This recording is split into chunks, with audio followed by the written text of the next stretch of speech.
Hello बच्चों, कैसे हैं आप सभी। आज के इस वीडियो लेक्चर में हम लोग बात करेंगे इलेक्ट्रिक फील्ड एंड चार्जेस और उसमें हम लोग पढ़ेंगे क्या, superposition. One of the very important topic. बेटा इस पे हर साल फिक्स है, क्वेश्चन आता ही आता है और ये आपको नॉर्मली आना भी चाहिए, है ना। पूरा चैप्टर इसी के ऊपर बेस है, सुपरपोजिशन प्रिंसिपल। हालांकि बहुत से लोगों ने 11th क्लास में वेव चैप्टर में इसको पढ़ भी रखा है, सुपरपोजिशन, दो वेव्स का करना। तो यहाँ भी हम लोग क्या करेंगे, सुपरपोजिशन करेंगे। किसका? चार्जेस के बीच में लगने वाले फोर्सेस का। तो इसको कुछ इस तरीके से समझना है। मैं यहाँ पर डेफिनेशन नहीं लिखवा रहा क्योंकि डेफिनेशंस कोई इतना खास मैटर नहीं करता, आपको ये करने आना चाहिए। तो मैं अगर ये बोलूं कि मान लेते हैं कि मेरे पास बहुत सारे चार्ज है, एक Q1 चार्ज, एक Q2 चार्ज, एक Q3 चार्ज और एक Q4 चार्ज। सही है। मुझे क्या करना है, इस Q4 चार्ज पे फोर्स निकालना है। अब इस Q4 चार्ज पे फोर्स निकालना है तो पहले मुझे ये देखना होगा कि इस Q4 चार्ज पे कौन कौन फोर्स बनाएगा। कौन कौन फोर्स बनाएगा? वो फोर्स बनाएंगे जितने चार्ज होंगे। भाई ये चार्ज है तो ये चार्ज इस पे फोर्स लगाएगा कि नहीं लगाएगा? बिल्कुल लगाएगा। क्या ये वाला इस पे फोर्स लगाएगा? बिल्कुल लगाएगा। क्या ये वाला इस पे फोर्स लगाएगा? बिल्कुल लगाएगा। और हम लोग ये बात जानते हैं कि कूलम्ब्स लॉ में दो चार्ज के बीच का इंटरेक्शन जो होता है वो थर्ड चार्ज से इंडिपेंडेंट होता है। मतलब इन दोनों के बीच में लगने वाला फोर्स इस पे डिपेंड नहीं करेगा। तो सर इस पे फोर्स कितना लगेगा? तो देखो हम लोगों ने क्या सीखा है, हम लोग क्या करेंगे, सबसे पहले इन दोनों चार्जेस को एक लाइन से जोड़ेंगे। सही है। और इस लाइन के अलोंग फोर्स लगाएंगे। तो अभी मैं मान के चल रहा हूं कि भाई ये पॉजिटिव और इसको नेगेटिव मान लेता हूं। तो मैंने बोला अगर ये पॉजिटिव तो ये वाला इसको रिपेल करेगा, तो इसको थप्पड़ मारो, इसको दूर भगाओ, तो ये इसको दूर भेजेगा इस डायरेक्शन में। फोर्स लगाना आया सबको, दोनों चार्जेस को जोड़ना है और ये वाला इस पर रिपेल करेगा क्योंकि दोनों पे सेम चार्ज है, तो रिपेल करने का मतलब दूर भगा देगा। अच्छा, अब ये डिस्टेंस में r1 ले लेता हूं। अब सबको याद होगा वेक्टर फॉर्म में हमने सीखा था, ये क्या है, फोर्स किस पे लगा, 4 पे लगा, किसने लगाया, 1 ने लगाया और एरो। क्योंकि भाई फोर्स कैसा है, वेक्टर क्वांटिटी है। तो मैंने इसका और इसका इंटरेक्शन लिख दिया। लेकिन इस पर कोई और फोर्स लगा रहा है, हाँ सर Q2 भी लगा रहा है। तो मुझे क्या करना पड़ेगा, Q2 से एक लाइन ज्वाइन करनी पड़ेगी इस तरीके से। Q2 भी पॉजिटिव, ये भी पॉजिटिव, तो ये इंडिपेंडेंटली इस पर अपना एक फोर्स लगाएगा रिपेल करते हुए इस डायरेक्शन में। और क्या नाम लिखेंगे, फोर्स लगा 4 पर, किसने लगाया, 2 ने और एरो। अब कौन सा चार्ज बचा, सर Q3 बचा। तो अब Q3 से सेम वही प्रोसीजर, Q3 से इसको डॉटेड लाइन से जोड़ दिया।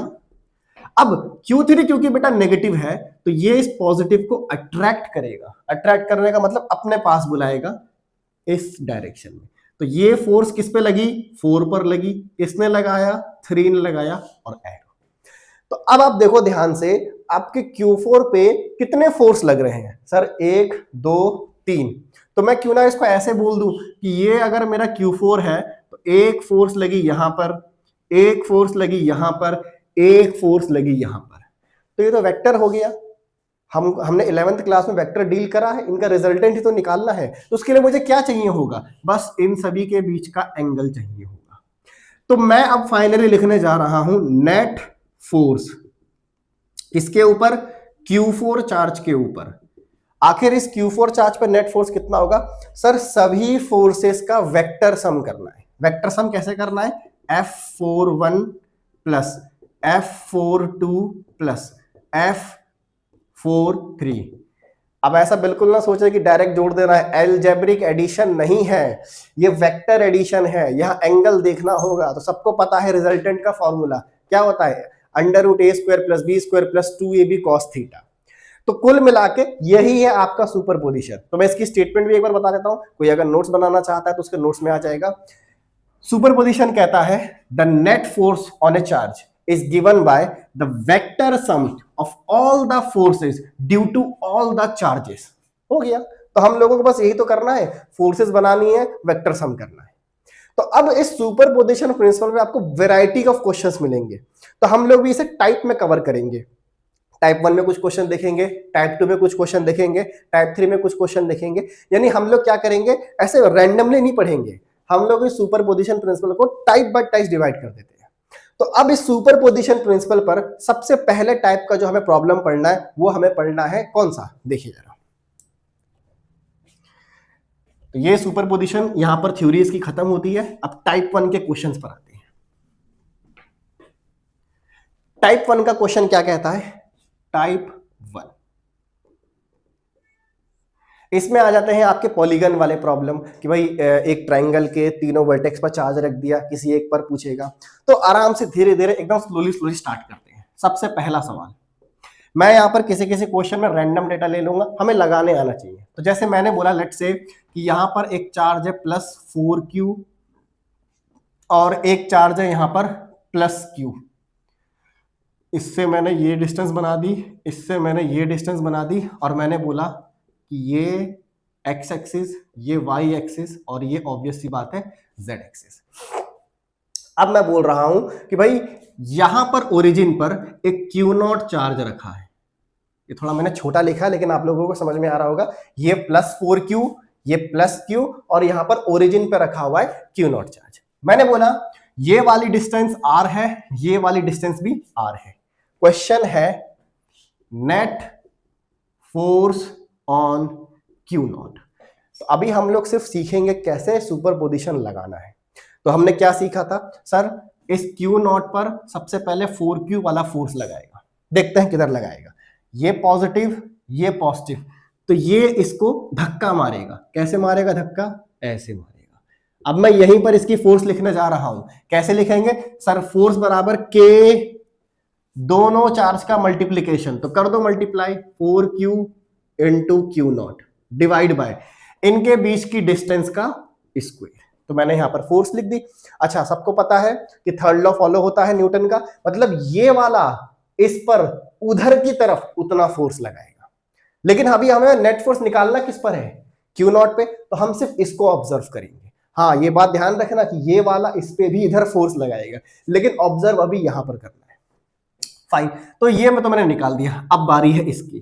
तो ये प्लस, तो ये भी प्लस, ये इसको रिपेल करेगा, तो ये इसको ऊपर की तरफ ही तो फोर्स लगाएगा। कितनी फोर्स लगाएगा, चलो लिखते हैं। लिखने का तरीका क्या था, के दोनों चार्ज का मल्टीप्लीकेशन Q0, इन दोनों के बीच की डिस्टेंस कितनी, r²। अब मैं इस Q0 को नीचे निकाल के ला रहा हूं। ये सिर्फ अभी हम 1-2 सवाल में करेंगे। जैसे 1-2 सवाल हो जाएंगे, सब खिलाड़ी बन जाएंगे, तो हम डायरेक्टली यहीं पर वेक्टर सम लगाएंगे। तो मैंने लिखा यहां पर Q0, इधर की तरफ फोर्स लग रही है कितनी, F = 4kQ0 अपॉन r²। मैंने थोड़ा अरेंज करके लिख दिया।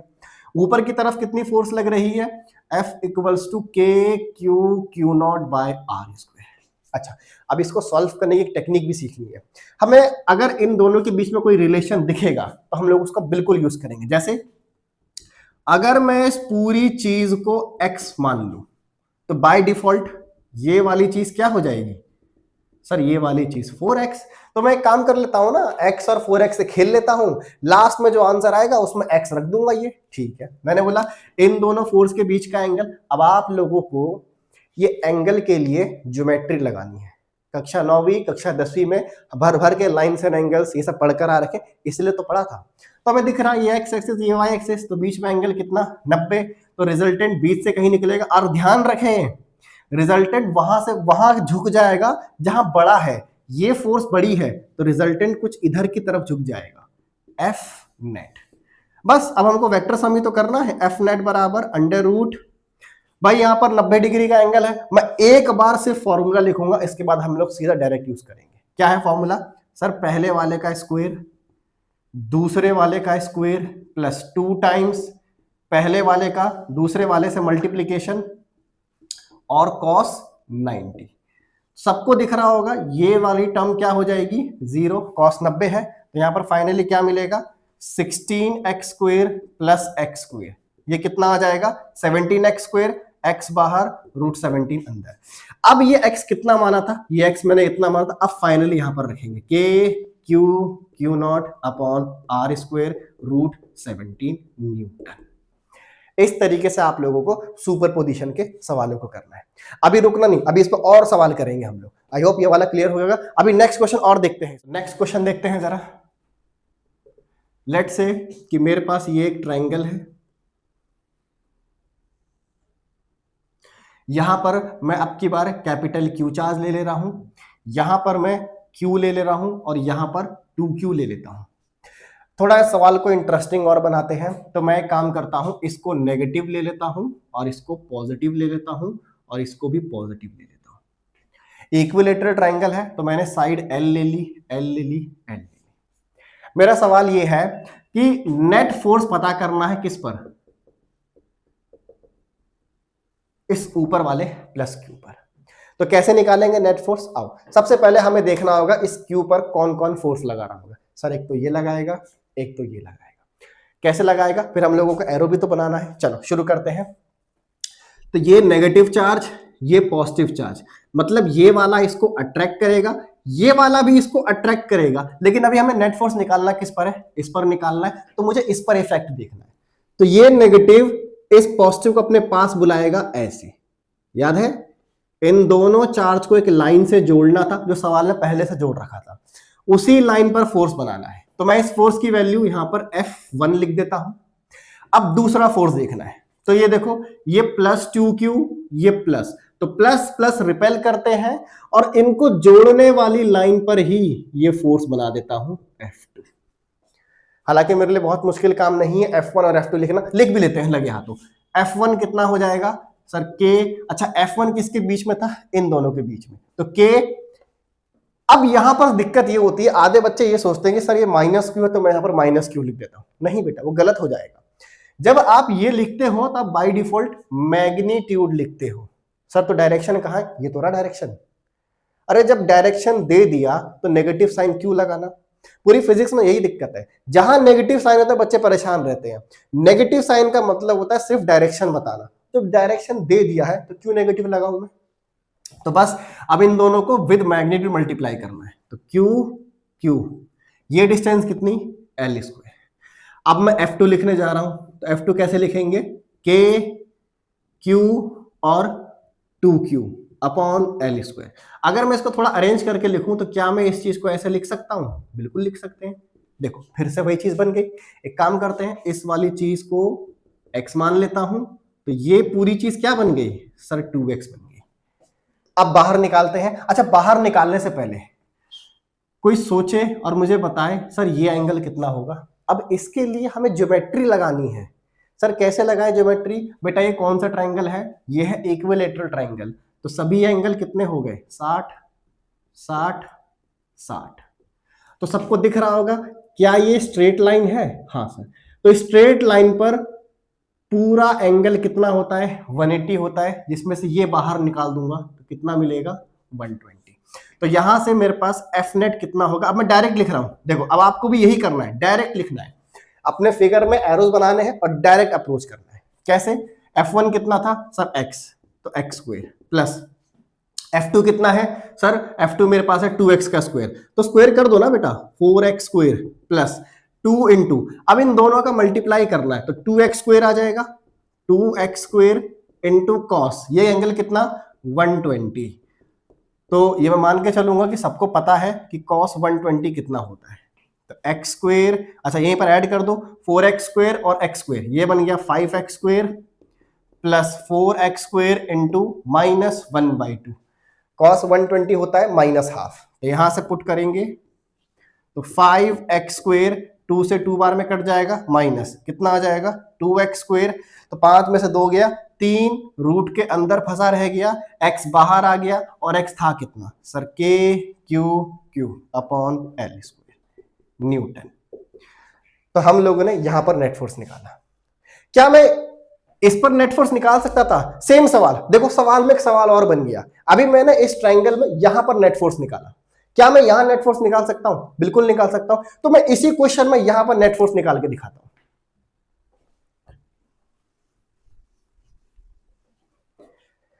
देखो अब अगर मैं बोलूं कि सर मुझे यहां नेट फोर्स निकाल के बताओ, मैंने कहा ठीक है, तो एरो बनाना स्टार्ट करते हैं। देखो ये नेगेटिव चार्ज, तो ये नेगेटिव चार्ज इस पॉजिटिव को अपने तरफ खींचेगा, तो मैंने इधर की तरफ एरो बना दिया और यहां पर F एक काम करता हूं, इसको A बोल देता हूं, B बोल देता हूं, C बोल देता हूं। तो ये वाली फोर्स FB हो गई। ये पॉजिटिव, ये पॉजिटिव, ये इसको रिपेल करेगा, भेज दो, रिपेल करवा दो, FA। अब सबको दिख रहा है, यही सेम बन गया। अच्छा, अब ये एंगल कितना, अब हम एक्टिंग नहीं करेंगे बेटा, अब हमें पहले समझ में आ रहा है कि ये 60 पे बाय डिफॉल्ट 120। तो यहाँ पर रिजल्टेंट कुछ इस तरीके से आएगा और आप ये सब निकाल सकते हो सीधा सीधा वेक्टर लगाकर। आइए इस पर और क्वेश्चंस देखते हैं।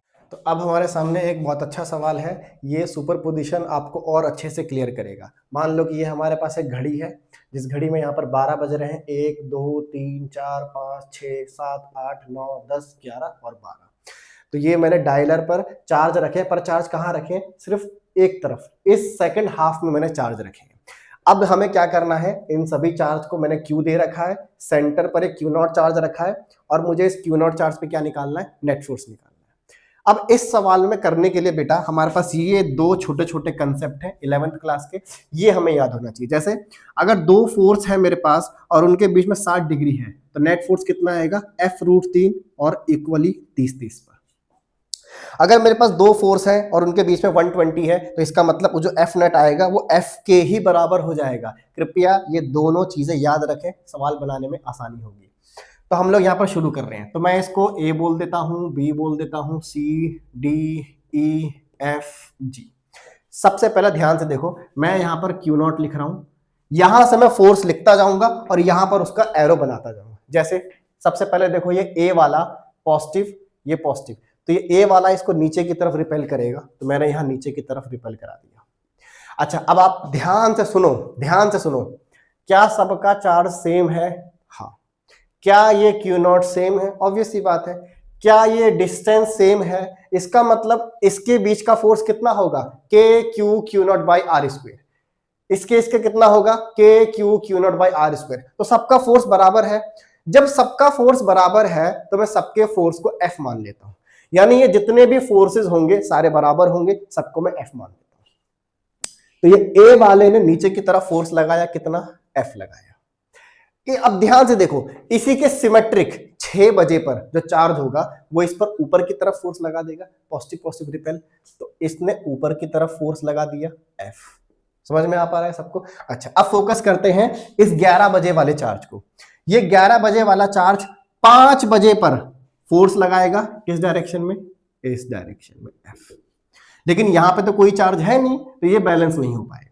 अब आते हैं 10 बजे वाले पर, तो 10 बजे वाला चार्ज 4 बजे पर फोर्स लगाएगा, तो मैंने 4 बजे फोर्स लगा दिया ऐसे। अब बारी है 9 बजे वाले की, तो जो 9 बजे पर चार्ज होगा वो 3 पर लगाएगा, तो मैंने 3 बजे फोर्स लगा दिया F।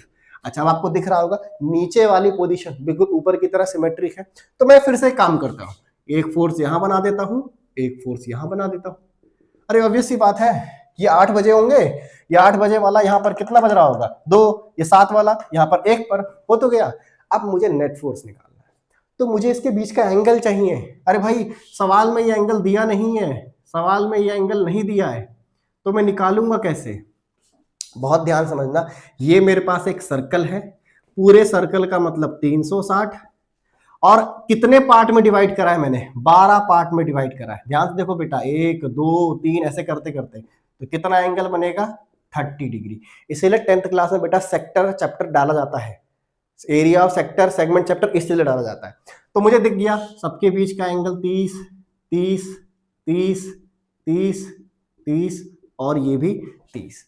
तो मैंने सुपर पोजिशन भी लगाया है, ध्यान से देखना, मैंने सबकी फोर्स का डायरेक्शन बनाया है। अब मैं वेक्टर सम करने जा रहा हूं, तो हम यहाँ पर टेक्निक लगाएंगे, ऐसे अंधाधुंध, है ना, जैसे बैल लाल कपड़ा देख के पागल हो जाता है, वैसे नहीं होना है, आराम से स्टेप बाय स्टेप, है ना, लॉजिक से करोगे ना, सवाल ऐसे ही खत्म हो जाएगा। वरना अगर अंडरस्टैंड तरीके से करने लग जाओगे, किसी का किसी के साथ निकालोगे, तब तो करते रह जाओगे बेटा। तो ध्यान से देखो, ये वाली फोर्स एक दूसरे को मार देगी, 180 डिग्री का एंगल बैलेंस कर देगा। अब बची कौन सी फोर्स सर, 1 2 3 4 5। मैंने कहा ध्यान से देखो, ये वाली और ये वाली, इन दोनों में जरा ध्यान से देखो, एंगल कितना सर, ये एंगल 60, ये एंगल 60, तो बेटा ये टोटल एंगल कितना सर 120। तो दो फोर्स बराबर, बीच का एंगल 120, तो यहां से देख के बताओ एफ नेट कितना आएगा सर, एफ के ही बराबर आएगा। कहां सर, बिल्कुल बीच में आएगा। तो बीच का मतलब यहां पर आएगा, इन दोनों का और इन दोनों का। भाई ये देखो, ये पूरा 120, तो आधा 60 आधा 60, तो ये आया एफ। यानी इस फोर्स का हो गया काम खत्म। अब कौन सी फोर्स बची सर, ये वाली ये वाली। अब देखो जरा, ये एफ बराबर है, हाँ जी। इनके बीच का एंगल कितना है सर, यहां देखो जरा, ये 30 ये 30 है ना, तो टोटल एंगल कितना हुआ सर 60। ये रहा सामने सर, दो इक्वल फोर्स 60 डिग्री का एंगल, तो रिजल्टेंट कितना f√3। और f√3 आएगा कहां, वेरी गुड, बिल्कुल सेंटर पे ऐसे, f√3। तो ये भी खत्म, ये भी खत्म।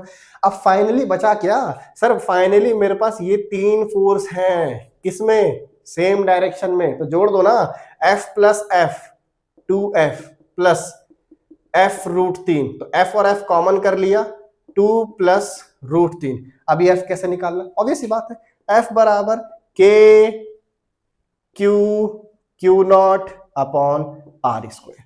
तो q naught by r square 2 plus √3 हो गया।